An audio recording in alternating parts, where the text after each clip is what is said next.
Dia tersenyum tipis saat dokter memvonis sisa hidupku tinggal 1 bulan lagi. Bisikannya yang keji tentang harta yang akan segera ia kuasai masih terngiang jelas di telingaku. Suamiku tidak tahu, vonis itu palsu. Hitung mundur ini bukan untuk kematianku, melainkan untuk kehancurannya yang sudah kurancang dengan sempurna. Sembari bersiap mendengarkan kisah ini, yuk, absen dulu di kolom komentar, dari kota mana saja kalian menonton? Jangan lupa dukung channel ini dengan like dan subscribe ya, supaya kami makin semangat mempersembahkan cerita yang lebih menarik lagi. Aroma antiseptik yang menyengat di ruang VVIP rumah sakit ini biasanya membuatku merasa aman, seolah-olah segala penyakit bisa dibersihkan dalam sekejap. Namun hari ini, aroma itu terasa mencekik. Aku berbaring di ranjang pasien dengan selimut tebal menutupi separuh tubuhku, mengatur napas agar terlihat sesak dan berat. Di sisi kanan ranjang, suamiku, Bagas, menggenggam tanganku. Genggamannya terasa lembab dan tidak nyaman, bukan karena dia gugup mengkhawatirkan kondisiku, tapi aku tahu dia sedang menahan sesuatu yang lain. Di hadapan kami, Dr. Herman berdiri dengan wajah muram. Jas putihnya terlihat begitu bersih dan berwibawa. Dia memegang papan jalan berisi rekam medis dengan kedua tangan, sesekali menghela napas panjang seolah beban dunia ada di pundaknya. Dr. Herman adalah aktor yang hebat, pikirku dalam hati. Jika dia tidak menjadi dokter spesialis penyakit dalam, dia pasti sudah memenangkan piala sebagai aktor terbaik. Bagaimana, Dok? Istri saya kenapa? Tanya Bagas. Suaranya terdengar panik, bergetar dengan nada ketakutan yang dibuat-buat. Aku bisa merasakan dia meremas tanganku sedikit lebih keras, seolah-olah dia sedang menyalurkan rasa cemas itu padaku. Dr. Herman menatapku sekilas, lalu beralih menatap Bagas. Dia menggeleng pelan. Pak Bagas, Ibu Clarissa, saya berat sekali menyampaikan ini. Hasil tes laboratorium terakhir menunjukkan adanya penurunan fungsi organ yang sangat drastis dan tidak wajar. Ini adalah komplikasi langka yang menyerang sistem saraf dan organ vital secara bersamaan.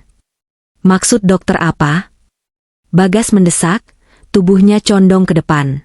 Istri saya bisa sembuhkan? Berapa biayanya? Saya bayar berapapun. Jual aset pun saya rela asal istri saya sembuh. Aku hampir saja tersedak ludahku sendiri mendengar bualannya. Jual aset? Aset siapa yang mau dia jual? Semua aset. Mulai dari rumah mewah yang kami tempati, apartemen yang disewakan, hingga gedung perkantoran di pusat kota, semuanya atas namaku. Harta bawaan dari mendiang orang tuaku dan hasil kerja kerasku sendiri, membangun perusahaan properti. Bagas hanyalah mantan karyawan biasa yang kunikahi, karena kulihat dia polos dan jujur. Ternyata, kepolosan itu hanya topeng untuk menutupi keserakahan yang tak berdasar.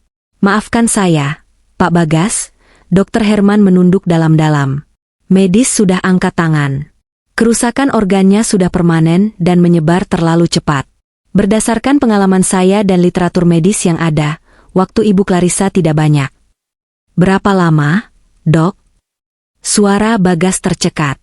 Paling lama 1 bulan. Itu pun jika Ibu Clarissa tidak mengalami syok mendadak. Jika kondisinya menurun, bisa jadi kurang dari itu. Hening. Ruangan itu seketika senyap. Hanya suara dengung mesin pendingin ruangan yang terdengar. Detik berikutnya, Bagas meraung. Dia menjatuhkan dirinya ke lantai, berlutut di samping ranjangku, dan menangis sejadi-jadinya. Bahunya berguncang hebat. Nggak mungkin istriku ninggalin aku secepat ini. Clarissa, sayang, kamu harus kuat. Kamu nggak boleh ninggalin Mas. Mas nggak bisa hidup tanpa kamu. Teriaknya histeris. Air mata membasahi pipinya. Orang awam yang melihat adegan ini pasti akan tersentuh hatinya. Mereka akan melihat sosok suami yang begitu mencintai istrinya, yang hancur lebur mendengar vonis kematian belahan jiwanya. Tapi aku melihat sesuatu yang berbeda. Aku mengenal Bagas selama 5 tahun pernikahan kami. Aku tahu kapan dia benar-benar sedih dan kapan dia sedang bersandiwara. Saat dia menangis terseduh-seduh seperti ini, matanya tidak memancarkan kesedihan, tapi kepanikan yang dipaksakan. Aku memejamkan mata, berpura-pura lemas tak berdaya akibat penyakit yang menggerogotiku. Mas. Panggilku lirih, suaraku kubuat parau. Jangan nangis, aku ikhlas. Jangan ngomong gitu, bentak Bagas lembut, kembali berdiri dan memeluk kepalaku. Dia membenamkan wajahku ke dadanya yang bidang. Kita cari second opinion. Kita ke Singapura. Kita ke Amerika. Mas akan usahakan semuanya.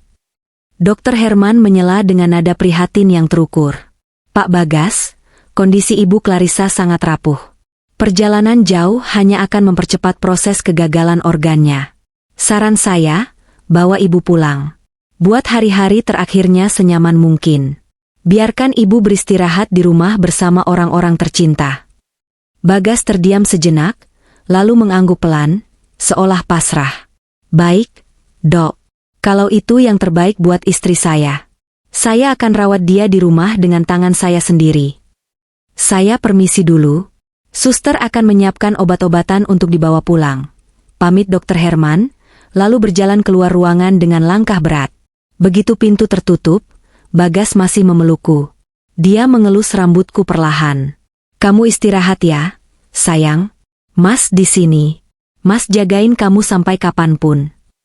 Aku mengangguk lemah, lalu memejamkan mata, mengatur napas agar terdengar teratur, seolah-olah obat penenang yang tadi diberikan, yang sebenarnya hanya vitamin, sudah mulai bekerja dan membuatku tertidur pulas. 1 menit berlalu. 2 menit. Napasku terdengar berat dan stabil. Aku merasakan gerakan Bagas. Dia melepaskan pelukannya perlahan. Dia menegakkan tubuhnya.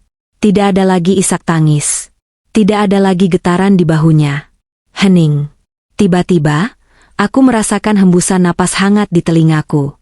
Bagas mendekatkan wajahnya sangat dekat, hingga bibirnya hampir menyentuh daun telingaku. Akhirnya, bisiknya. Suaranya sangat pelan, tapi terdengar jelas seperti petir di siang bolong. Nada suaranya bukan lagi kesedihan, melainkan kelegaan yang luar biasa. Ada nada kegembiraan yang meluap-luap di sana.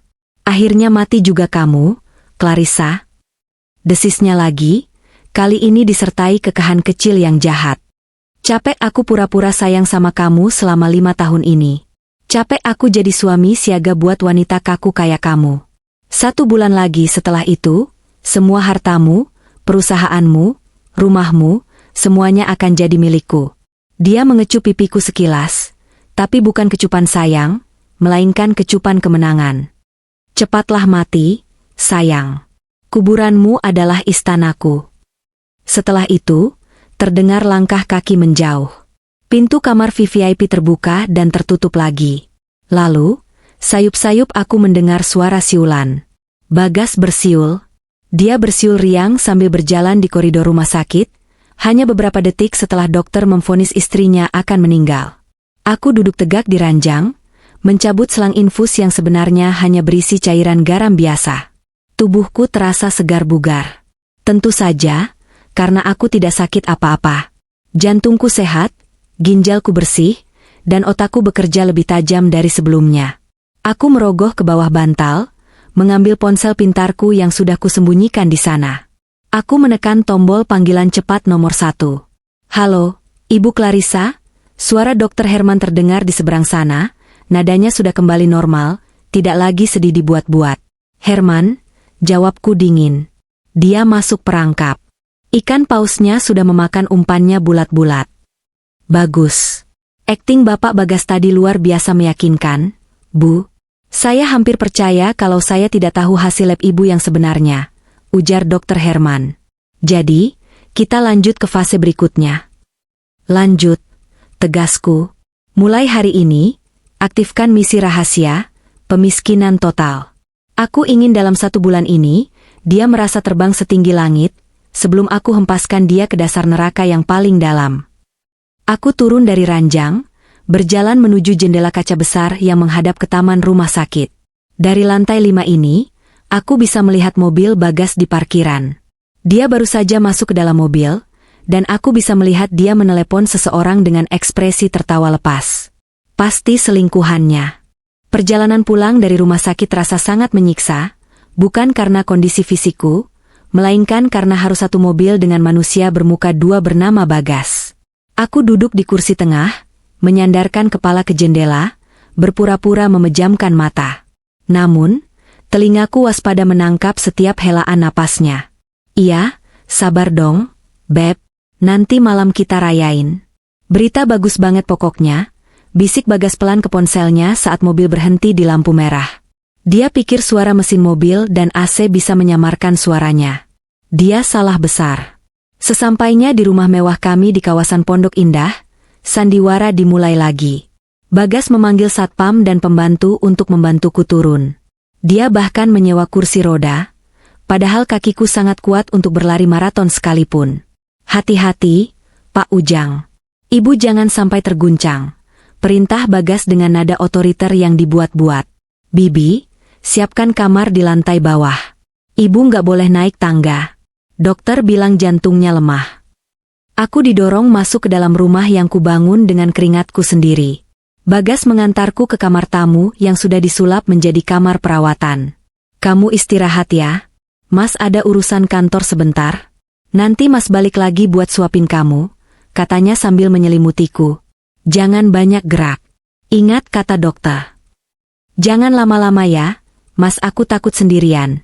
Rengekku dengan suara lemah. Nggak lama kok. Paling 2 jam. Kamu tidur aja. Begitu dia keluar dan menutup pintu, aku langsung membuka mata lebar-lebar. Terdengar suara mobilnya menjauh dari garasi.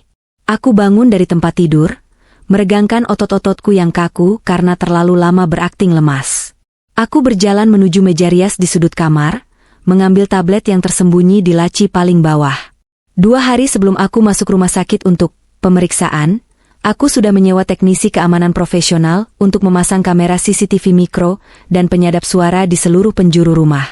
Di ruang tamu, ruang keluarga, dapur, bahkan di kamar tidur utama yang sekarang dikuasai Bagas sendirian. Tidak ada satu sudut pun yang luput dari pengawasanku, kecuali kamar mandi. Aku menyalakan tablet, melihat layar terbagi menjadi 12 kotak kecil. Semuanya aktif. Misi pengintaian dimulai. Sore harinya, Bagas pulang. Tapi dia tidak sendiri. Dari kamera CCTV di gerbang depan, aku melihat mobilnya masuk diikuti oleh sebuah taksi. Dari taksi itu, turun seorang wanita muda dengan pakaian yang astaga. Dia menyebut itu pakaian perawat. Wanita itu mengenakan seragam perawat berwarna putih, tapi potongannya sangat ketat, memamerkan lekuk tubuhnya, dengan rok yang jauh di atas lutut. Rambutnya diwarnai pirang mencolok, dan riasannya tebal. Itu Fiona. Wanita yang selama ini menjadi selingkuhan Bagas. Aku sudah tahu tentang keberadaannya sejak 3 bulan lalu lewat tagihan kartu kredit, Bagas yang membengkak untuk pembelian tas-tas branded yang tidak pernah sampai ke tanganku. Bagas masuk ke kamarku dengan wajah berseri-seri. Fiona mengekor di belakangnya dengan senyum manis yang menjijikan. Sayang, bangun, panggil Bagas lembut. Aku membuka mata perlahan, mengerjap-ngerjap. Mas, siapa dia? Kenalkan, ini Suster Fiona, kata Bagas tanpa berkedip. Dia perawat pribadi profesional yang Mas sewa khusus buat jagain kamu 24 jam. Mas kan sibuk urus perusahaanmu juga biar nggak terbengkalai, jadi Mas butuh orang yang kompeten buat ngerawat kamu. Kompeten? Wanita ini bahkan memegang tas obat saja terlihat canggung. Halo, Ibu Clarissa. Saya Fiona. Saya akan merawat ibu dengan sepenuh hati, kata Fiona. Dia menekankan kata, sepenuh hati, sambil melirik Bagas dengan tatapan nakal. Aku bisa melihat tangan Bagas diam-diam meremas pinggang Fiona di belakang punggungku. Mereka pikir aku buta. Halo, suster, jawabku lemah. Tolong bantu saya haus. Oh, tentu Bu. Fiona mengambilkan gelas air di meja nakas. Saat dia membungkuk untuk memberikan gelas itu padaku, aku bisa mencium aroma parfum yang sangat familiar. Itu parfumku. Parfum Chanel nomor 5 edisi terbatas yang kusimpan di kamar utama. Berani-beraninya dia memakai barang-barangku. Ini minumnya, katanya, menyodorkan gelas hampir ke hidungku. Aku meminumnya sedikit. Dalam hati aku bersumpah, setelah semua ini selesai, aku akan membakar semua barang yang pernah disentuh wanita ini. Malam harinya adalah siksaan batin yang sesungguhnya. Bagas dan Fiona makan malam di ruang makan, tepat di luar kamarku yang pintunya sengaja dibuka sedikit oleh Bagas agar dia bisa memantauku. Tapi aku tahu, itu agar aku bisa mendengar tawa mereka. Lewat layar tablet yang kusembunyikan di balik selimut, aku melihat mereka makan steak wagyu dan minum anggur merah koleksiku yang harganya puluhan juta per botol. Sementara aku hanya diberi semangkuk bubur hambar yang sudah dingin oleh Fiona tadi sore. Gila ya, Beb.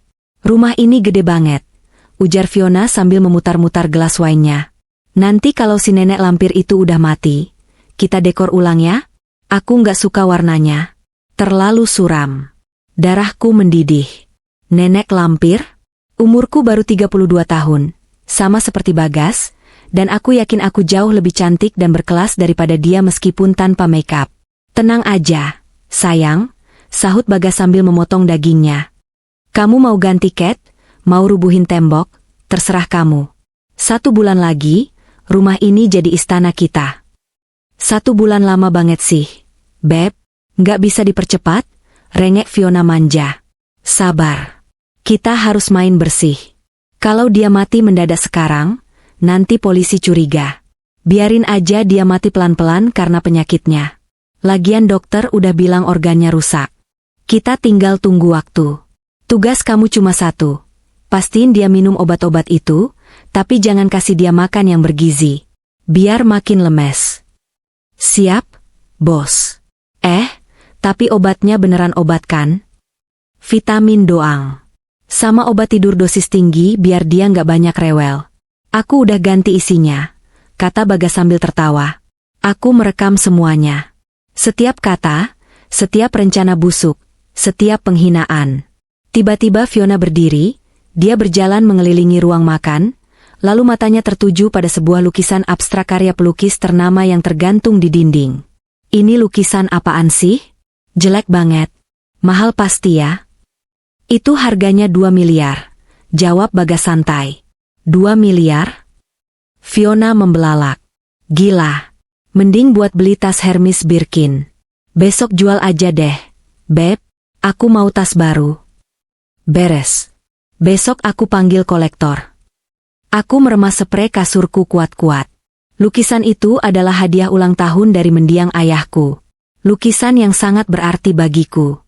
Mereka mau menjualnya demi sebuah tas untuk pelacur itu. Aku mengetik pesan singkat kepada asisten pribadiku yang paling setia, Rina, yang sudah kuberitahu tentang rencana ini. Rina, besok siapkan notaris yang sudah kita casting. Bagas akan minta pengalihan kuasa. Kita kasih dia apa yang dia mau. Tapi pastikan dokumen yang dia tanda tangani adalah dokumen jebakan nomor 4. Dokumen pengalihan utang fiktif. Rina membalas dengan cepat. Siap, Bu Clarissa. Aktornya sudah siap. Besok jam 10 pagi dia akan datang ke rumah. Aku meletakkan tabletku kembali. Dari luar, terdengar suara Fiona tertawa cekikikan, diikuti suara kursi bergeser. Beb, jangan di sini dong nanti dia dengar. Desah Fiona. Biarin aja dia dengar. Dia kan udah kayak mayat hidup. Nggak bisa ngapa-ngapain juga, jawab Bagas angkuh. Aku mendengar suara langkah kaki mereka menaiki tangga menuju kamar utama. Kamarku. Tempat suci pernikahanku yang kini dinodai. Air mataku menetes satu. Bukan karena sedih, tapi karena marah pada diriku sendiri yang pernah mencintai laki-laki sampah seperti Bagas. 3 hari sudah aku menjalani peran sebagai istri yang sekarat. 3 hari yang penuh dengan drama, di mana aku harus menahan gejolak amarah setiap kali melihat Bagas dan Fiona. Si perawat gadungan itu bermain mata di belakang punggungku. Tubuhku rasanya ingin sekali bangkit, berlari ke gym, dan melakukan boxing untuk melampiaskan emosi. Hari ini adalah hari yang krusial. Hari di mana aku akan menyerahkan kunci kerajaan kepada Bagas. Kunci yang sebenarnya akan mengurungnya dalam penjara utang seumur hidup. Sesuai skenario, pagi ini aku sengaja tidak meminum obat tidur yang disiapkan Fiona. Aku butuh kesadaran penuh untuk menghadapi momen ini. Pagi, sayang. Makan dulu ya, ucapnya, duduk di tepi ranjang. Aku menggeleng lemah, menolak suapan bubur itu. Nggak nafsu, Mas, rasanya mual.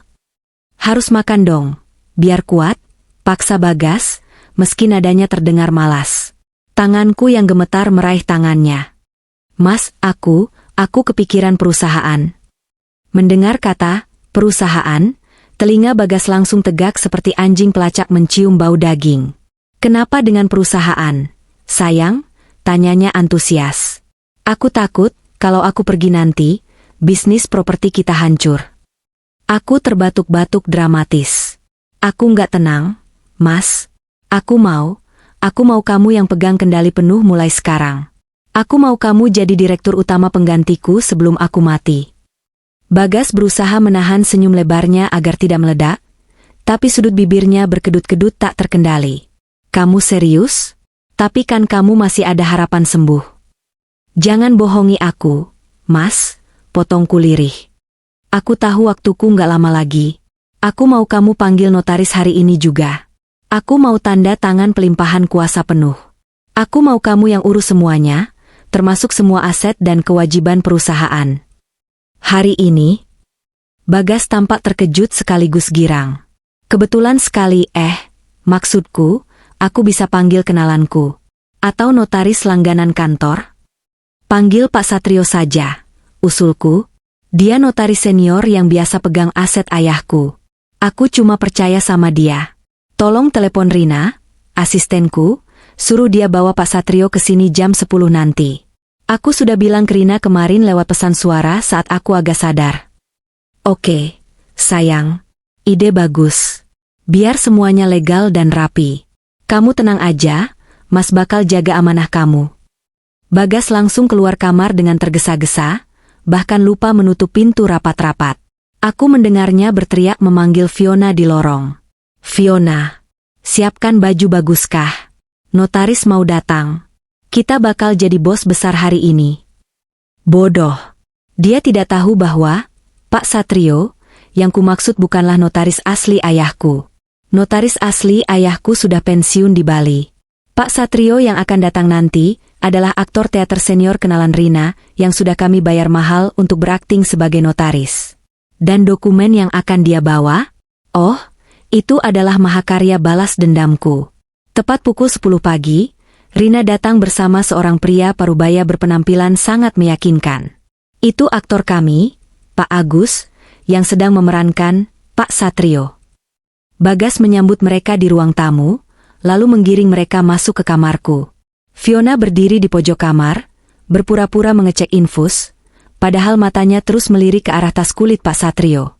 Selamat pagi, Ibu Clarissa, sapa Pak Satrio dengan suara bariton yang wibawa. Saya turut prihatin mendengar kondisi Ibu. Sesuai instruksi Ibu via Mbak Rina, saya sudah menyiapkan dokumen pelimpahan kuasa penuh dan pengalihan hak kelola perusahaan.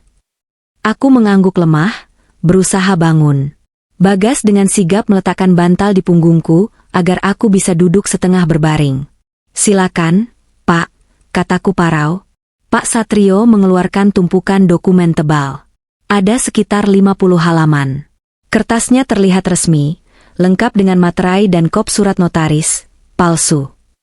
Ini adalah dokumen yang sangat penting, Pak Bagas, jelas Pak Satrio sambil menatap Bagas serius.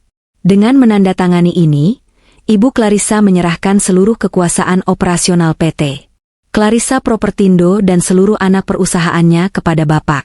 Bapak akan memiliki hak penuh untuk menjual, membeli, dan mengelola aset. Mata Bagas berbinar-binar. Dia seperti melihat peti harta karun terbuka di depan matanya. Saya mengerti, Pak. Saya siap. Namun, lanjut Pak Satrio, sesuai hukum korporasi, karena ini adalah pengalihan kuasa total saat pemilik masih hidup namun tidak cakap hukum karena sakit, maka penerima kuasa juga harus menanggung segala risiko bisnis secara pribadi. Artinya, Bapak tidak hanya menerima aset, tapi juga bertanggung jawab penuh atas segala bentuk liabilitas dan beban keuangan yang tercatat dalam lampiran ini. Apakah Bapak keberatan?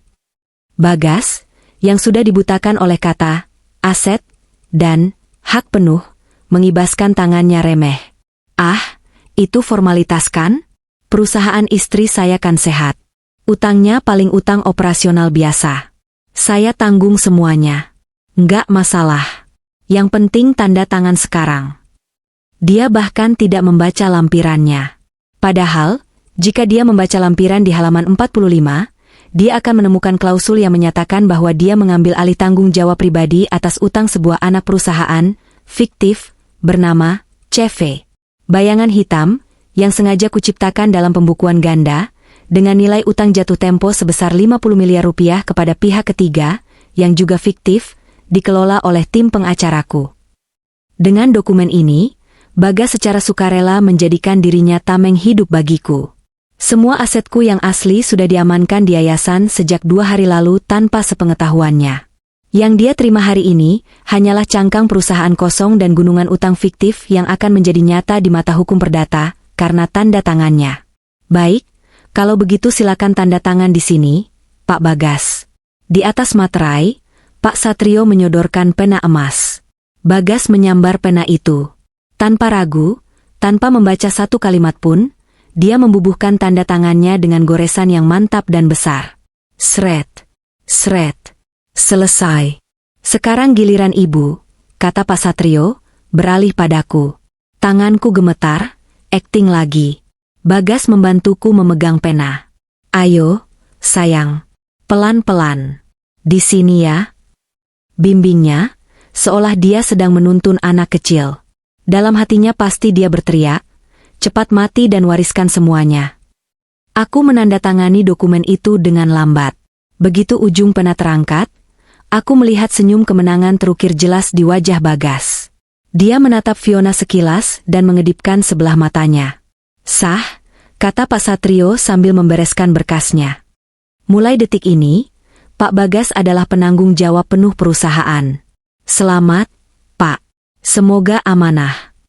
Terima kasih, Pak Satrio. Terima kasih banyak. Bagas menjabat tangan notaris palsu itu dengan erat. Bapak bisa pulang sekarang. Biar saya yang urus istri saya. Rina dan Pak Satrio pamit undur diri. Rina sempat melirikku sekilas, memberikan kode kedipan mata yang hampir tak terlihat. Misi tahap 1 sukses besar. Begitu mereka keluar, Bagas langsung mengangkat dokumen salinannya tinggi-tinggi. Dia tertawa. Bukan tawa bahagia, tapi tawa keserakahan yang akhirnya meledak. Akhirnya, serunya. Dia mencium kertas itu. Akhirnya aku bukan lagi suami numpang hidup. Aku pemilik perusahaan. Aku bos besar. Fiona berlari menghampirinya, memeluk lengan Bagas manja. Selamat ya, Beb. Kamu hebat banget. Berarti kita bisa belanja dong hari ini? Kan kamu udah pegang kendali keuangan. Tentu bisa. Nanti malam kita pesta.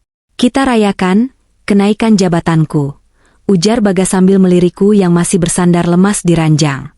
Malam itu, rumahku berubah menjadi klub malam pribadi bagi 2 manusia tidak bermoral. Jam menunjukkan pukul 9 malam. Di luar hujan turun deras, menyamarkan suara musik EDM yang berdentum keras dari ruang tengah. Bagas benar-benar tidak punya hati. Istrinya terbaring, sekarat, di kamar bawah, sementara dia berpesta pora di lantai atas. Aku sudah bersiap dengan posisiku. Lampu kamarku matikan, hanya menyisakan lampu tidur yang remang-remang. Tabletku menyala dengan kecerahan paling rendah, menampilkan siaran langsung dari kamera CCTV ruang tengah dan ruang kerja. Aku juga sudah menyiapkan segelas anggur merah, koleksi pribadiku yang kusembunyikan di laci, untuk menemani tontonan malam ini. Di layar tablet, aku melihat pemandangan yang membuat darahku mendidih sekaligus membuatku ingin tertawa melihat kebodohan mereka. Ruang tengah berantakan. Botol-botol minuman keras berserakan di meja marmer. Bagas duduk di sofa kulit Italiaku dengan kemeja yang kancingnya terbuka setengah, wajahnya merah karena mabuk. Di pangkuannya, Fiona duduk sambil memegang gelas champagne, tertawa cekikikan. Gila, Beb. Ini Dom Perignon rasanya beda banget ya sama anggur murah yang biasa kita beli, ujar Fiona, meneguk minumannya dengan gaya sok sosialita. Jelas beda dong. 1 botol itu harganya 5 juta, sahut Bagas sombong. Habisin aja. Di gudang bawah tanah masih ada 10 krat lagi. Punya si Clarissa. Dia kan udah gak bisa minum, mending kita yang nikmatin. Kamu emang paling pinter deh, Beb. Ayo dong buka brankas perhiasannya. Katanya kamu udah nemu kodenya, tagih Fiona. Beres. Ayo kita ke ruang kerja. Mereka berdua berjalan sempoyongan menuju ruang kerja pribadiku. Aku memindahkan tampilan kamera ke Cam 04, Private Office. Bagas berdiri di depan lukisan besar di dinding, menggesernya ke samping, menampakkan brankas baja yang tertanam di tembok. Aku memang sengaja menuliskan kode brankas itu di buku catatan kecil yang kuletakkan di laci meja kerja, tempat yang pasti akan digeledah Bagas. Tentu saja, aku sudah mengosongkan perhiasan warisan ibu dan nenekku yang bernilai sejarah tinggi. Yang tersisa di sana hanyalah perhiasan-perhiasan fashion mahal yang kubeli sendiri, dan beberapa set berlian yang memang bernilai tinggi tapi sudah diasuransikan atas nama perusahaan yang asetnya sudah kubekukan. Bagas memutar kombinasi angka. Klik. Pintu brankas terbuka. Fiona menjerit histeris. Matanya melotot melihat tumpukan kotak beludru di dalamnya. Dia langsung menyambar sebuah kotak kalung. Itu kalung berlian set dengan anting-anting yang harganya sekitar 300 juta. Wah, cantik banget. Fiona langsung memakai kalung itu di lehernya, bercermin di kaca lemari buku. Beb, lihat deh. Cocok banget kan sama aku? Lebih cocok daripada sama si Clarissa yang lehernya kaku itu. Ambil aja, sayang. Ambil semua yang kamu mau. Itu hadiah buat kamu karena udah nemenin aku ngerawat si mayat hidup, kata Bagas enteng, sambil mengantongi beberapa jam tangan pria koleksiku. Aku menyesap anggurku pelan. Nikmati saja, Fiona.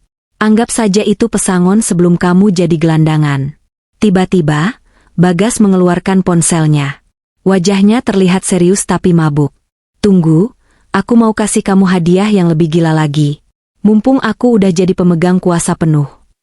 Dia menekan nomor telepon. Aku memperbesar volume suara di tabletku. Halo? Ko Hendra? Iya, ini Bagas. Suaminya Bu Clarissa. Iya. Begini Koh, saya mau ambil unit yang kemarin saya lihat di showroom. Iya? Ferrari Portofino merah itu? Hah? Harganya naik? Bodoh amat. 5 miliar kan? Bungkus. Aku tersedak anggurku sedikit. 5 miliar? Ferrari? Bagas benar-benar sudah gila. Dia bahkan belum punya uang tunai sepeser pun, tapi berani memesan mobil seharga itu. Kredit jangka pendek aja, Koh. 3 bulan lunas. Jaminannya? Hahaha. Ko Hendra lupa siapa saya? Saya sekarang Direktur Utama Clarissa Propertindo. Aset saya ratusan miliar. Nanti saya kirim foto surat kuasanya. Besok mobil harus sampai rumah ya. Saya mau pakai buat ngelayat istri saya nanti biar keren. Gila. Benar-benar psikopat. Dia mau pakai Ferrari baru untuk menghadiri pemakamanku? Tak lama kemudian, ponsel rahasiaku bergetar. Sebuah pesan masuk dari Rina. Bu, dealer mobil mewah menghubungi kantor. Mereka konfirmasi pengajuan kredit kilat atas nama Bapak Bagas senilai 5 miliar dengan jaminan aset perusahaan. Mereka ragu karena skor kredit pribadi Pak Bagas buruk. Apa instruksi Ibu? Aku tersenyum miring. Ini dia momennya. Aku membalas pesan Rina, sisi kreditnya. Tapi pastikan akad kreditnya atas nama pribadi Bagas, dengan klausul personal garanti. Jangan pakai nama perusahaan sebagai debitur utama, perusahaan hanya sebagai referensi bonafiditas. Bilang ke dealer, saya, lewat kamu, menyetujui sebagai komisaris, tapi beban utang harus dipundak Bagas karena ini pembelian pribadi. Biarkan bunga kreditnya mencekik lehernya. Rina membalas, siap, Bu. Dealer setuju. Mereka akan kirim unit besok pagi. Aku kembali menatap layar tablet. Bagas baru saja menutup teleponnya dengan Ko Hendra. Dia bersorak kegirangan, mengangkat Fiona dan memutar-mutarnya di udara. Yes. Besok kita punya Ferrari, sayang. Hidup kita bakal sempurna. Clarissa mati, harta cair, kita keliling dunia. Aku cinta banget sama kamu, Beb. Fiona mencium Bagas bertubi-tubi. Mereka melanjutkan pesta gila itu dengan menari-nari di atas meja kerjaku, menumpahkan wine di atas dokumen-dokumen penting, yang untungnya hanya kertas bekas yang kusiapkan. Mereka merayakan kemenangan semu di atas apa yang mereka pikir adalah kuburanku. Di kamar bawah yang gelap, aku mengangkat gelasku ke arah layar tablet. Bersulang, Bagas, bisikku. Bersulang untuk Ferrari barumu. Kuharap kau menikmatinya. Karena kau akan butuh kendaraan yang cepat untuk lari dari kejaran debt collector bulan depan. Utang 5 miliar ditambah utang perusahaan 50 miliar, total 55 miliar. Dengan gaji manajermu yang cuma 20 juta sebulan, butuh berapa kali reinkarnasi untuk melunasinya? Aku menghabiskan sisa anggur di gelasku, lalu mematikan tablet. Aku menarik selimut sampai sebatas dada, membiarkan suara musik dari lantai atas menjadi lagu pengantar tidurku. Malam ini, biarkan mereka tertawa. Biarkan mereka merasa di puncak dunia. Semakin tinggi mereka terbang, semakin hancur tulang-tulang mereka saat kuhantamkan ke tanah nanti. 3 hari lagi. 3 hari lagi menuju tenggat waktu, kematianku. Dan aku tidak sabar untuk bangkit dari kubur dan menjadi mimpi buruk mereka yang paling nyata. Waktu berjalan lambat seperti siput yang merayap di atas silet. 27 hari sudah berlalu sejak vonis palsu itu dijatuhkan. 27 hari aku hidup dalam bayang-bayang, menjadi penonton di rumahku sendiri yang kini dikuasai oleh 2 parasit rakus. Rumah yang dulu tenang kini penuh dengan suara tawa Fiona yang melengking dan teriakan Bagas yang semakin sering marah-marah di telepon, karena ditagih debt collector dari dealer mobil. Ya, Ferrari merah itu sudah datang. Bagas memarkirnya di garasi utama, menggeser mobil kesayanganku ke halaman panas. Dia memamerkannya ke sana kemari, tapi dia lupa bahwa bensin Ferrari itu boros dan pajak barang mewahnya belum dibayar. Dengan akses keuangannya yang sudah kubekukan secara halus lewat sistem, birokrasi, perusahaan, dengan alasan tanda tangan belum terverifikasi bank karena aku sakit, Bagas mulai kelabakan mencari uang tunai untuk gaya hidup barunya. Sisa waktuku tinggal 3 hari lagi sesuai skenario Dr. Herman. Namun, sepertinya kesabaran Bagas dan Fiona sudah habis lebih dulu daripada nyawaku. Sore ini, hujan turun rintik-rintik, membuat suasana rumah terasa suram. Aku sedang berbaring di kamar tamu, menatap layar tablet yang kusembunyikan di balik selimut tebal. Di layar itu, aku melihat Bagas dan Fiona sedang berdebat di dapur. "Beb, ini udah hari ke-27. Dia kok masih napas sih?" Fiona mengomel sambil mengaduk kopinya dengan kasar. "Dokter Herman bilang sebulan kan? Ini udah hampir sebulan tapi dia kayaknya stabil-stabil aja. Malah kemarin aku lihat pipinya agak segeran." "SSST. Jangan kenceng-kenceng," desis Bagas, melirik ke arah lorong. Wajahnya tampak kusut. Lingkaran hitam di bawah matanya terlihat jelas. Stres finansial mulai memakan jiwanya. Aku juga bingung. Padahal obatnya udah aku ganti vitamin doang, tapi dia kuat banget kayak kucing nyawa 9. "Kita harus percepat, Beb," hasut Fiona, matanya berkilat jahat. Dia merogoh tas tangannya dan mengeluarkan sebuah bungkusan kecil berwarna perak. "Aku beli ini tadi di pasar gelap online. Racun tikus dosis rendah. Nggak berbau, nggak berasa. Kalau dicampur ke susu, dia bakal dikira mati karena gagal jantung mendadak. Nggak akan ada yang curiga karena dia kan emang udah divonis mati." Jantungku berdegup kencang melihat bungkusan itu. Mereka benar-benar berniat membunuhku. Bukan membiarkanku mati, tapi membunuhku. Batas moral mereka sudah hilang sepenuhnya. Bagas tampak ragu sejenak, memegang bungkusan itu dengan tangan gemetar. "Tapi, kalau ketahuan gimana? Kalau dia diautopsi?" "Siapa yang mau autopsi?" Fiona meyakinkan. "Dokter Herman kan dokter pribadinya. Kita tinggal bayar dia buat tulis surat kematian wajar. Ayolah, Beb. Tagihan kartu kredit kamu udah numpukan? Ferrari itu butuh servis minggu depan. Kita butuh warisan itu cair sekarang." Kata-kata, warisan cair, menjadi mantra ajaib bagi Bagas. Keraguannya lenyap seketika. Dia mengangguk mantap, merobek bungkusan itu. "Oke. Kita lakukan malam ini. Buatin susu hangat buat dia. Aku yang antar." Aku mematikan tabletku dengan tangan gemetar. Amarah membuncah di dadaku, tapi aku tidak boleh gegabah. Jika aku melabrak mereka sekarang, mereka hanya akan dipenjara karena percobaan pembunuhan. Itu terlalu ringan. Aku ingin mereka hancur sehancur-hancurnya. Aku harus memainkan babak ini dengan cerdas. Aku segera bangun dari ranjang, bergerak cepat namun senyap. Aku mengambil botol kecil dari laci rahasiaku. Botol berisi cairan bening, Obat pencahar dosis kuda yang biasa digunakan untuk mengosongkan perut pasien sebelum operasi besar. Efeknya dahsyat dan instan. Aku menyimpannya di saku piyamaku.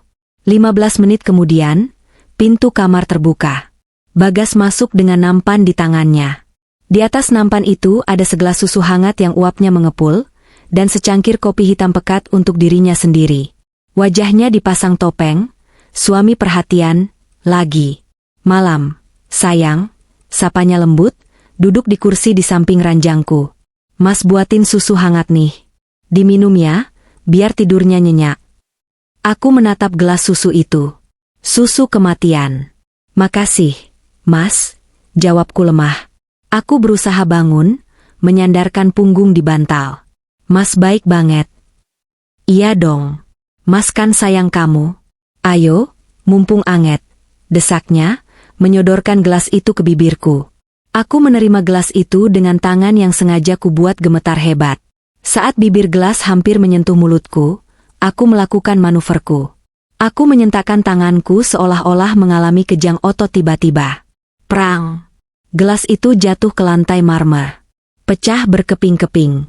Susu hangat beracun itu tumpah menggenangi lantai, memercik ke celana mahal Bagas. Aduh! Bagas melonjak kaget, mundur beberapa langkah. Wajahnya merah pada menahan marah. Rencananya gagal total.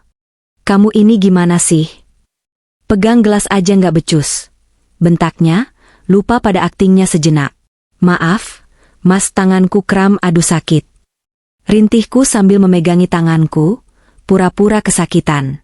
Bagas menghela napas kasar, berusaha mengendalikan emosinya.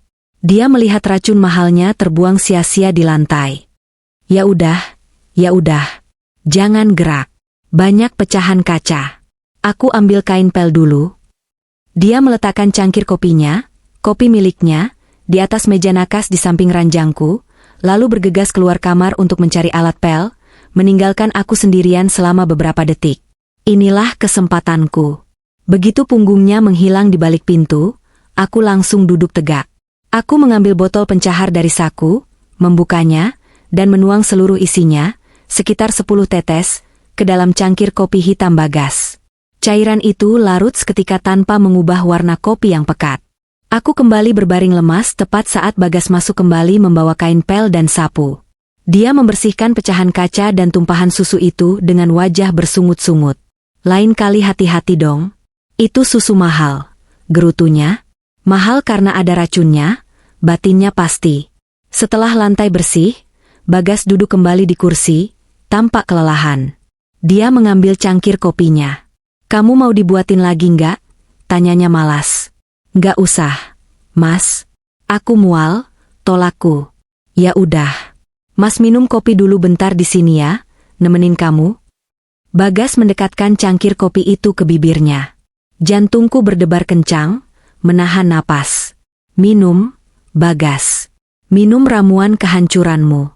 Dia menyesapnya sedikit, mengernyit. Pahit banget, tapi lumayanlah buat melek. Lalu dia meneguknya lagi, kali ini dalam tegukan besar sampai habis setengah cangkir. Goca. Mas kayaknya capek banget. Pancingku? Iya, urusan kantor numpuk. Kamu sih enak tidur doang. Sindirnya tajam. Dia menghabiskan sisa kopinya sampai tandas. 5 menit berlalu. Kami hanya diam dalam keheningan yang canggung. Tiba-tiba, wajah Bagas berubah. Matanya membelalak, keningnya berkerut. Terdengar suara gemuruh aneh dari dalam perutnya. Kruyuk, gogle. Bagas memegangi perutnya. Aduh. Kenapa, Mas? Tanyaku polos. Perutku kok melilit ya? Wajahnya mulai pucat, keringat dingin sebesar biji jagung muncul di dahinya. Efek obat itu bekerja jauh lebih cepat dari dugaanku. Masuk angin kali, Mas. Bukan ini. Bagas tiba-tiba berdiri, membungkuk memegangi perutnya. Aduh, sakit banget. Mulasnya beda. Dia tidak sempat pamit. Dia berlari keluar kamar dengan langkah terkangkang, menahan ledakan yang siap terjadi kapan saja. Aku mendengar pintu kamar mandi di lorong terbanting keras, diikuti suara-suara yang tidak perlu dijelaskan. Aku tertawa kecil di balik bantal.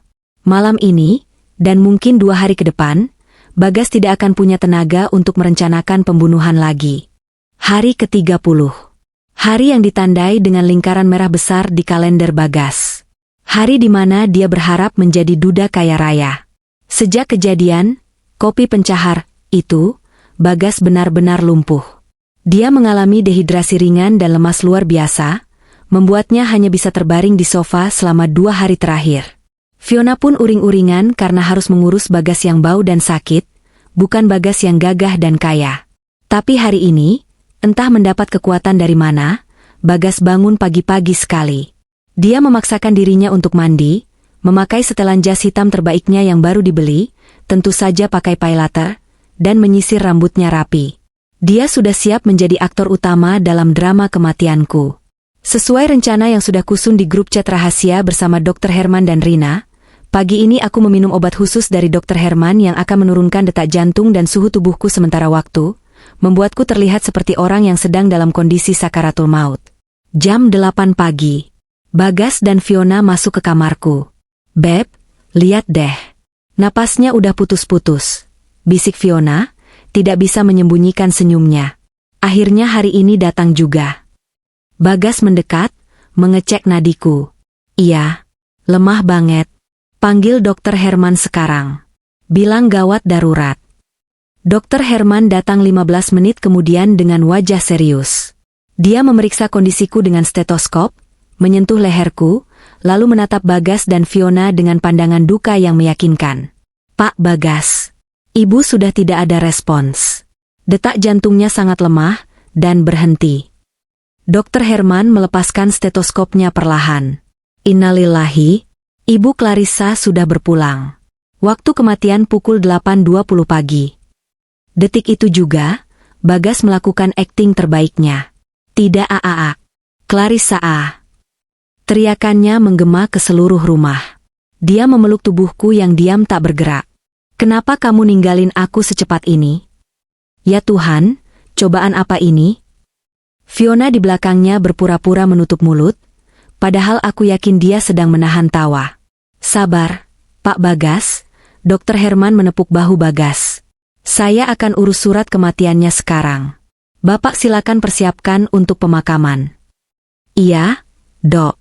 Saya mau istri saya disemayamkan di ruang tengah dulu.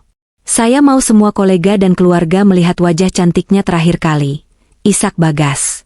2 jam kemudian, ruang tengah rumahku sudah disulap menjadi rumah duka. Kain-kain hitam digantung. Karangan bunga, yang anehnya sudah datang sangat cepat, seolah sudah dipesan kemarin, mulai berjejer di halaman. Aku dibaringkan di atas meja panjang yang ditutupi kain bludru putih dan taburan bunga melati. Wajahku dirias tipis oleh perias jenazah yang sebenarnya adalah orang suruhanku juga, sehingga dia merias wajahku agar terlihat glowing dan cantik, bukan pucat seperti mayat. Tamu-tamu mulai berdatangan. Aku bisa mendengar suara langkah kaki dan bisik-bisik mereka. Ada kerabat jauh, ada teman-teman arisan, ada kolega bisnis yang penasaran dengan nasib perusahaanku, dan tentu saja, ada para penagih utang yang menyamar jadi pelayat untuk memastikan aset debitur mereka. "Kasihan ya Pak Bagas, masih muda sudah ditinggal istri," bisik seorang ibu-ibu. "Iya, tapi dengar-dengar dia dapat warisan tunggal loh. Perusahaannya kan gede banget," sahut yang lain. Bagas berdiri di samping jenazahku, menyalami para tamu dengan wajah sembab.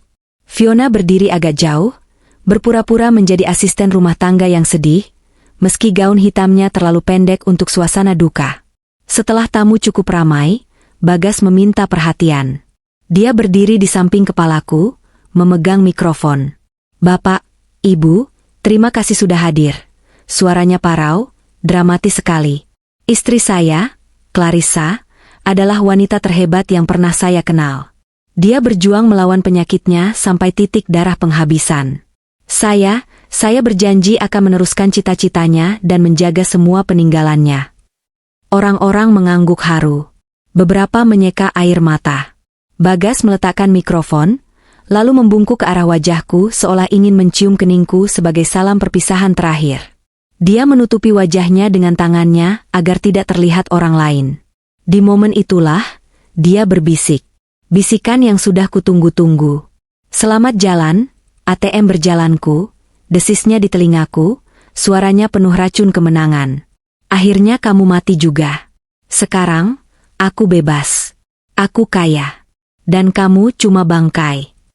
Dia tertawa kecil, sangat pelan, hampir tak terdengar. Itu kodenya. Saat Bagas mulai menegakkan tubuhnya, bersiap untuk menutup wajahku dengan kain kafan, aku membuka mataku. Mata kami bertemu dalam jarak 5 cm. Mata Bagas membelalak lebar. Pupilnya mengecil drastis. Wajahnya yang tadi merah karena tangis, seketika berubah menjadi putih pucat seperti kertas. Mulutnya terbuka, tapi tidak ada suara yang keluar. Dia seperti melihat hantu. Aku tersenyum. Senyum paling manis, paling segar, dan paling menakutkan yang pernah kuberikan padanya. "Hai, Mas," sapaku dengan suara jernih dan lantang, tanpa mikrofon pun terdengar jelas di keheningan ruangan itu. "Kok buru-buru banget mau nutup mukaku? Aku belum selesai ngomong loh." Haan tuh." Bagas menjerit, melompat mundur saking kagetnya sampai menabrak tiang dekorasi bunga. Gubrak. Vas bunga besar jatuh menimpanya. Ruangan menjadi kacau balau. Tamu-tamu menjerit histeris. Ada yang lari ketakutan, ada yang pingsan, ada yang mematung. Aku bangun dari posisi tidurku. Aku duduk tegak di atas meja jenazah, menyingkirkan bunga-bunga melati yang menutupi kakiku. Aku turun dari meja itu dengan anggun, berdiri tegak dengan gaun putih panjangku yang indah. Aku sama sekali tidak terlihat seperti orang sakit, apalagi orang mati. "Tenang, Bapak Ibu," seruku lantang, mengangkat tangan. "Saya bukan hantu. Saya Clarissa. Dan saya masih hidup. Sangat hidup." Bagas merangkak mundur di lantai, gemetar hebat. Nggak mungkin. Dokter Herman bilang kamu udah mati, nadimu berhenti." Aku menatap Dokter Herman yang berdiri di pojok ruangan sambil tersenyum puas. Dia mengangguk padaku. "Itu namanya mati suri sandiwara, Mas," kataku sambil berjalan mendekati Bagas. Langkah kakiku menggema di lantai marmer. "Sama palsunya dengan air matamu tadi. Sama palsunya dengan cintamu selama 5 tahun ini." Fiona yang berdiri di pojok mencoba kabur lewat pintu belakang, tapi Rina dan 2 orang satpam berbadan tegap sudah memblokir jalan keluar. "Mau kemana, Suster Fiona?" tanyaku sinis. "Acaranya baru mulai. Filmnya belum diputar." Aku mengambil remote proyektor yang sudah disiapkan Rina di meja samping. Aku menekannya. Layar putih besar yang tadinya menampilkan foto kenanganku, kini berubah tampilan. Video yang muncul bukanlah video kenangan manis. Itu adalah rekaman CCTV dari kamar tidur tamu, dapur, dan ruang kerja. Video saat Bagas dan Fiona merencanakan racun tikus. "Kita harus percepat, Beb. Racun tikus dosis rendah, nggak berbau, nggak berasa." Video saat mereka menertawakan penyakitku. Biarin aja dia dengar. Dia kan udah kayak mayat hidup. Video saat mereka menjarah brankasku. Clarissa mati, harta cair, kita keliling dunia. Suara Bagas dan Fiona di video itu terdengar jelas, memenuhi seluruh ruangan duka yang kini berubah menjadi ruang pengadilan publik. Wajah para pelayat berubah dari haru menjadi jijik dan marah. Bisik-bisik berubah menjadi cemoohan. "Biadab," teriak salah satu kerabatku. "Suami macam apa itu?" Bagas masih terduduk di lantai, dikelilingi pecahan vas bunga. Dia menatap layar, lalu menatapku, lalu menatap orang-orang di sekelilingnya. Dia sadar, topengnya sudah hancur berkeping-keping. Tidak ada lagi yang bisa dia sembunyikan. "Clarissa, ini rekayasa kan? Kamu jebak aku," gagapnya. Aku berjongkok di hadapannya, mensejajarkan wajahku dengan wajahnya yang penuh keringat dingin. "Jebakan?" tanyaku lembut. "Bukan, Mas. Ini namanya reality show. Dan kamu baru saja memenangkan hadiah utamanya." Aku berdiri lagi, menatap Rina. "Rina, panggil pengacara saya. Bacakan status aset Pak Bagas di depan semua orang. Biar dia tahu seberapa kaya dia sekarang." Pengacaraku, Pak Robert, maju dengan setumpuk berkas asli. Berdasarkan dokumen yang ditandatangani Saudara Bagas 3 minggu lalu, suara Pak Robert lantang dan tegas, Saudara Bagas telah mengambil alih tanggung jawab penuh atas PT Bayangan Hitam, yang memiliki total utang jatuh tempo sebesar 50 miliar rupiah, ditambah utang pribadi pembelian mobil Ferrari senilai 5 miliar, dan tagihan kartu kredit yang menunggak sebesar 500 juta. Total kewajiban Saudara Bagas saat ini adalah 55,5 miliar rupiah. Sedangkan aset? Tanyaku. Nol, jawab Pak Robert singkat. Semua aset Ibu Clarissa sudah dipindahkan ke Yayasan Amanah Abadi 2 hari sebelum penandatanganan kuasa. Rumah ini, mobil, dan seluruh isi brankas sekarang adalah milik yayasan. Saudara Bagas tidak memiliki hak sepeser pun. Bagas melongo. Matanya kosong. Dia seperti orang yang baru saja disambar petir 2 kali berturut-turut. Jadi, suaranya gemetar, aku miskin. Lebih dari miskin, Mas, koreksiku sambil tersenyum lebar. Kamu bangkrut. Kamu punya utang 55 miliar yang harus kamu bayar. Dan karena kamu sudah menandatangani klausul jaminan pribadi, kamu tidak bisa lari. Penjara atau bayar. Pilihan ada di tanganmu. Bagas pingsan. Tubuhnya ambruk ke lantai seperti karung beras. Fiona menjerit histeris saat polisi, yang juga sudah diundang, masuk ruangan untuk menjemput mereka. Ini bukan hari kematianku. Ini adalah hari kelahiran kembali seorang Clarissa. Dan hari kiamat bagi Bagas. Bagas mengerjap-ngerjapkan matanya saat air dingin menyiram wajahnya. Ia tersentak bangun, terbatuk-batuk, dan mencoba duduk. Pandangannya masih kabur, namun suara riuh rendah di sekelilingnya perlahan mulai terdengar jelas. Ini bukan mimpi buruk. Ini adalah kenyataan yang jauh lebih mengerikan daripada mimpi buruk manapun. Ia berada di lantai ruang tengah rumah kami, rumah yang ia pikir akan menjadi miliknya hari ini. Di sekelilingnya, para pelayat yang tadinya memasang wajah sedih kini menatapnya dengan pandangan yang bercampur aduk, jijik, marah, dan mencemooh. Beberapa dari mereka bahkan merekam momen ini dengan ponsel, siap menyebarkannya ke seluruh penjuru internet. Sudah bangun, Tuan Direktur, sapaku dingin. Aku berdiri tepat di hadapannya, menjulang tinggi dengan gaun putihku yang kontras dengan jas hitam duka citanya yang kini basah dan kotor. Bagas menatapku horor. Ia mundur, menyeret pantatnya di lantai marmer, sampai punggungnya membentur kaki meja. Clarissa, kamu hantu. Desisnya, suaranya gemetar hebat. Masih saja bodoh, ejekku. Aku memberi isyarat pada Rina. Asistenku yang setia itu memutar ulang video di layar proyektor besar di belakangku. Video itu kini menampilkan adegan close-up wajah Bagas dan Fiona yang sedang tertawa jahat di meja makan 3 malam lalu. Suara Bagas di video itu menggema lantang, 1 bulan lagi, cuma 1 bulan lagi. Setelah itu, semua hartamu, perusahaanmu, rumahmu, semuanya akan jadi milikku. Aku bakal jadi raja. Bagas menutup telinganya, menggeleng-gelengkan kepala. Matikan. Matikan itu. Itu bohong. Itu deepfake. Deepfake? Fiona tiba-tiba berteriak. Wanita itu, yang tadinya meringkuk ketakutan di pojok ruangan dijaga oleh 2 satpam, kini berdiri dan menunjuk-nunjuk Bagas. Wajah cantiknya yang dipoles make-up tebal kini luntur oleh air mata dan keringat dingin. Insting bertahan hidupnya muncul. Ia sadar kapal ini akan karam, dan ia tidak mau ikut tenggelam. Ini semua ide dia, teriak Fiona histeris, menuding Bagas dengan jari telunjuknya yang berkuku palsu panjang. Bapak ibu semua, saya nggak tahu apa-apa. Saya cuma disuruh.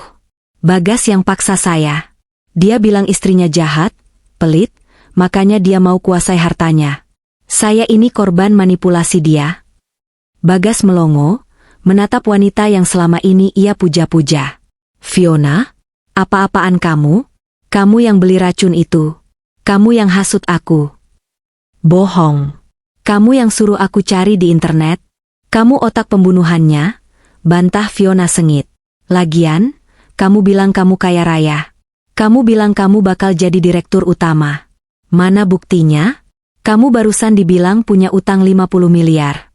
Dasar penipu. Kere. Bagas murka. Wajahnya merah padam. Aku belikan kamu tas Hermes. Aku belikan kamu kalung berlian. Itu punya istri kamu. Goblok, maki Fiona kasar. Kamu maling. Nggak modal. Pemandangan di depanku sungguh menggelikan. Dua tikus yang saling menggigit saat kapal mulai tenggelam. Aku tertawa pelan, lalu bertepuk tangan. Prok, prok, prok. Cukup dramanya, potongku. Suasana hening seketika. Kalian berdua sama-sama sampah. Tapi Bagas, ada satu hal lagi yang perlu kamu tahu sebelum polisi menyeretmu. Aku menunjuk ke arah pintu depan. Di sana, seorang pria bertubuh kekar dengan kemeja batik ketat melangkah masuk. Itu perwakilan dari dealer mobil mewah tempat Bagas memesan Ferrari kemarin. Di belakangnya, ada dua orang pria berwajah sangar, debt collector asli. Pak Bagas, sapa pria itu dengan senyum yang tidak ramah. Saya dari showroom. Kami mendapat informasi bahwa aset yang Bapak jadikan jaminan ternyata sudah berpindah tangan ke Yayasan Amal sebelum akad kredit terjadi. Itu artinya, Bapak melakukan penipuan data. Tunggu dulu. Bagas gagap, mencoba berdiri tapi kakinya lemas. Mobilnya ada di garasi. Ambil saja lagi. Saya batalkan pesanan. Oh, tidak bisa semudah itu, Pak. Jawab pria itu santai sambil memainkan kunci mobil di tangannya. Kunci cadangan yang mereka bawa. Mobil Ferrari Portofino yang Bapak pesan itu sudah Bapak tanda tangani kontraknya. Karena Bapak sudah memakainya, dan saya lihat ada goresan di bumper bawah karena Bapak parkir sembarangan kemarin, nilainya sudah turun jadi mobil bekas. Bapak tetap harus membayar selisih harga dan denda pembatalan kontrak sepihak. Totalnya sekitar 2 miliar rupiah. Harus tunai. Sekarang. 2 miliar? Mata Bagas hampir keluar. Saya nggak punya uang. Kalau begitu, kami sita semua barang berharga yang Bapak pakai sekarang, kata debt collector di belakangnya. Tanpa basa-basi, mereka maju dan melucuti jam tangan Bagas, mencopot cincin emas di jarinya, bahkan mengambil dompet dan ponsel dari saku jasnya. Hei, itu punyaku, teriak Bagas, tapi ia tidak berdaya melawan tenaga mereka. Satu lagi, tambahku. Aku berjalan mendekati Bagas yang kini berantakan. Soal rumah ini. Aku merentangkan tangan, seolah memeluk ruangan megah tempat kami berdiri. Kamu tadi bilang rumah ini akan jadi istanamu kan? Sayang sekali, Mas. Sertifikat rumah ini sudah kubalik nama atas nama, Yayasan Kasih Clarissa, 3 hari yang lalu. Yayasan ini bergerak di bidang perlindungan wanita korban penipuan. Jadi, secara teknis, kamu sekarang sedang menumpang ilegal di properti milik yayasan. Aku menoleh ke arah Rina. Rina, tolong bacakan surat pengusirannya. Rina maju dengan wajah datar, membacakan selembar kertas. Berdasarkan keputusan Dewan Pengurus Yayasan, Saudara Bagas Prasetyo dan Saudari Fiona diperintahkan untuk mengosongkan properti ini dalam waktu 0 menit dari sekarang. Segala barang yang tertinggal akan dianggap sebagai donasi. Bagas jatuh berlutut lagi. Air matanya menetes. Kali ini air mata asli. Air mata keputusasaan. Dia menatapku dengan pandangan memelas yang dulu selalu berhasil membuatku luluh. Clarissa. Deh? Panggilnya dengan suara serak. Tolong Mas. Mas hilaf. Mas diguna-guna sama Fiona. Mas sebenarnya cinta mati sama kamu. Mas cuma bingung, tolong jangan begini. Kita mulai lagi dari nol ya. Mas janji bakal jadi suami yang baik. Mulai dari nol? Ulangku sambil tersenyum sinis. Mas, kamu nggak mulai dari nol. Kamu mulai dari minus 55 miliar. Dan soal cinta mati. Aku mencondongkan tubuhku, berbisik di telinganya seperti yang ia lakukan padaku di rumah sakit sebulan lalu. Cintamu itu racun, Mas. Dan untungnya, aku sudah punya penawarnya. Penawarnya adalah melihatmu hancur sehancur-hancurnya. Aku berdiri tegak, lalu memberi kode pada tamu tak diundang yang paling penting hari ini. Pak Polisi, silakan. Sampahnya sudah siap diangkut. 4 orang petugas kepolisian berseragam lengkap muncul dari balik kerumunan pelayat. Mereka berjalan tegap membelah lautan manusia, langkah kaki mereka mantap dan tegas. Suasana ballroom, yang tadinya rumah duka, kini berubah menjadi tempat kejadian perkara yang menegangkan. Lampu blitz kamera para wartawan, yang sengaja kuundang lewat Rina 1 jam lalu, mulai berkedip-kedip cepat, mengabadikan momen kejatuhan seorang suami durhaka. Saudara Bagas Prasetyo dan Saudari Fiona, ucap komandan polisi itu dengan suara bariton yang menggelegar. Kami menangkap kalian atas tuduhan percobaan pembunuhan berencana, penipuan, dan penggelapan aset. Bukan saya, Pak. Sumpah bukan saya. Fiona menjerit histeris saat polisi wanita memborgol tangannya. Dia meronta-ronta, make-upnya luntur, rambut pirangnya acak-acakan. Saya cuma perawat. Saya dijebak. Simpan pembelaan Anda untuk di pengadilan, kata polisi itu dingin. Kami sudah mengamankan barang bukti berupa sisa bubuk racun yang Anda buang di tempat sampah dapur, rekaman CCTV saat Anda membelinya secara online, dan video pengakuan kalian yang baru saja kita tonton bersama. Fiona lemas seketika. Dia menatap Bagas dengan tatapan penuh kebencian. Aku nyesel kenal sama kamu, Bagas. Laki-laki nggak guna. Pembawa sial. Ludahnya ke arah Bagas. Bagas tidak membalas. Dia hanya diam. Tubuhnya gemetar hebat saat borgol besi yang dingin mengunci pergelangan tangannya. Klik. Suara itu terdengar sangat merdu di telingaku. Lebih merdu daripada lagu simfoni manapun. Saat polisi hendak menyeretnya keluar, Bagas tiba-tiba meronta. Dia menjatuhkan dirinya ke lantai, merangkak ke arah kakiku. Dia, yang selama ini selalu mendongakkan kepala dengan sombong, kini mencium ujung sepatu hak tinggiku. Clarissa, ibu tolong. Isaknya, ingus dan air mata bercampur di wajahnya. Cabut laporannya. Aku suamimu. Aku ayah dari anak-anak kita nanti. Tolong, jangan biarkan aku di penjara. Aku nggak kuat. Anak-anak. Aku tertawa kecil, tawa yang kering. Mas, kamu lupa? Kamu sendiri yang bilang ke Fiona kalau kamu nggak mau punya anak dari wanita kaku, sepertiku. Kamu bahkan diam-diam minum pil pencegah kehamilan pria supaya aku nggak hamil. Kamu pikir aku nggak tahu? Bagas terdiam, wajahnya pucat pasi. Ya, aku tahu semuanya. Tidak ada satupun rahasia busuknya yang tidak tercium olehku. Aku menggerakkan kakiku, menendang bahunya pelan, hanya sebuah dorongan kecil, tapi syarat akan makna perpisahan. Minggir, Mas. Kamu mengotori sepatuku. Sepatu ini mahal, aku membelinya dengan uang hasil kerjaku sendiri, bukan hasil menipu istri. Bagas terguling ke samping, meraung-raung seperti binatang yang terluka. Polisi langsung menariknya berdiri dengan kasar. Jalan, bentak polisi itu. Bagas diseret keluar rumah, melewati barisan pelayat yang kini menyorakinya. Suami durhaka. Rasain lo. Penipu. Aku melihat punggungnya menjauh, semakin kecil, hingga akhirnya menghilang di balik pintu depan, dimasukkan ke dalam mobil patroli yang sirinenya mulai meraung. Fiona menyusul di belakangnya, masih sambil memaki-maki.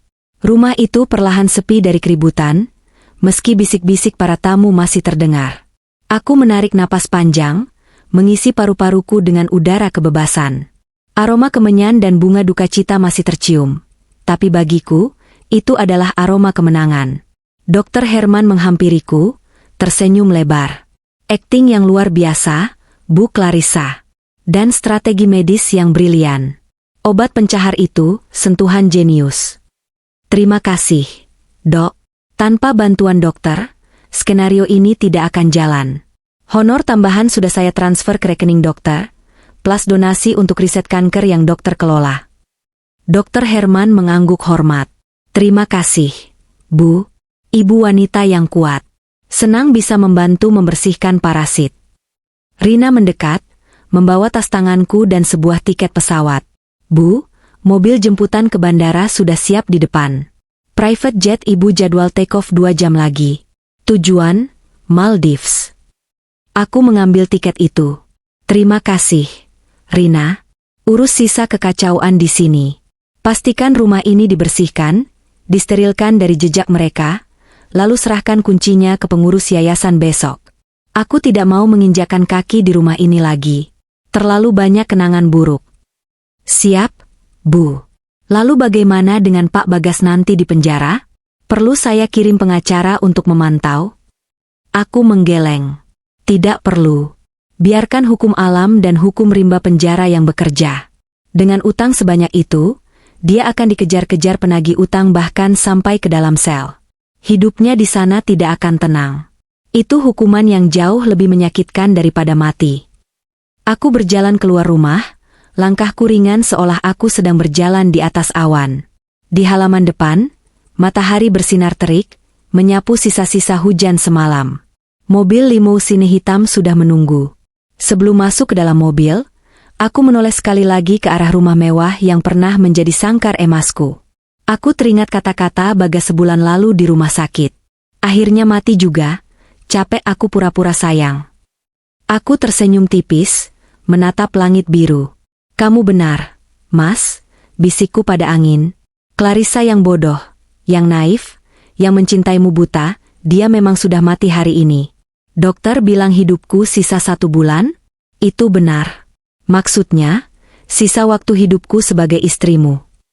Dan sekarang, aku masuk ke dalam mobil, merasakan dinginnya AC dan nyamannya jok kulit. Hidup baruku yang bahagia, sebagai wanita merdeka, baru saja dimulai. Mobil melaju membelah jalanan Jakarta, meninggalkan masa lalu yang kelam di kaca spion. Aku tidak akan pernah menoleh ke belakang lagi. Di depan sana, dunia menungguku. Dunia tanpa Bagas, tanpa racun, dan tanpa kepura-puraan.